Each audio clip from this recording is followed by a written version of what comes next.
অসহায় বৃদ্ধ মায়ের জন্য আমরা একটা গ্যাস সিলিন্ডার নিয়ে আসলাম তার রান্নার জন্য। দেখতেই পাচ্ছেন আমরা তার রান্নাঘরে আমরা গ্যাস সিলিন্ডারটি সেটিং করে দেব।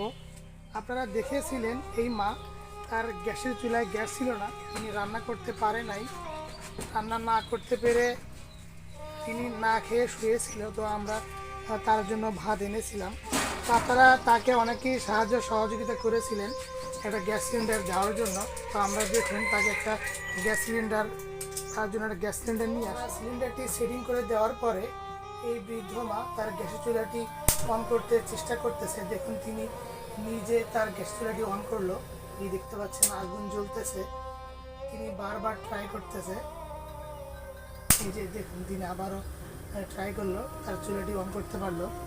এই যে মা দেখুন তিনি অনেক খুশি হয়েছে। আসলে তিনি এই গ্যাসের ছিল না বিধায় তিনি রান্না করতে পারে নাই, বা যে রান্না করে দিয়ে যায় সে রান্না করে দিতে পারে নাই, তিনি আবারও চেষ্টা করতেছে।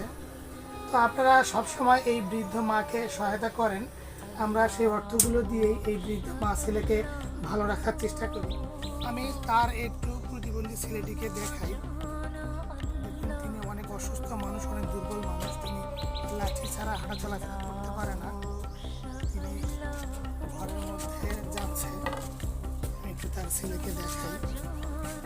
এই দেখুন তার ছেলেটি তিনি নির্বাক হয়ে তার ঘরে বসে আসতে পাচ্ছেন, এবং তার যে প্রতিবন্ধী ছেলেটি আছে তাকেও দেখতে পাচ্ছেন। তারা সকালের খাওয়া শেষে তারা দুইজনই ঘরের মধ্যে বসেছিল, তারপরে আমরা সিলিন্ডার নিয়ে আসলাম।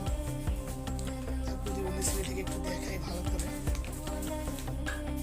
সকালের খাওয়া শেষে তারা শোয়ার জন্য প্রস্তুতি নিচ্ছে। আসলে তারা দুইজনই অসুস্থ মানুষ, তাদের খাওয়া শোয়া ছাড়া আর কোনো কাজ নেই বললেই চলে। সোমনাথ জাকার ভাই, সোমনাথ জাকার ভাই কোন মুখা বসে লাওয়ালার কাছে পাঁচটির কাছে তাই বলে মাছ নিয়ে দিচ্ছে। দেখুন আমরা গতকালকে মাছ কিনে দিয়েছিলাম, সেগুলাই বলতেছে।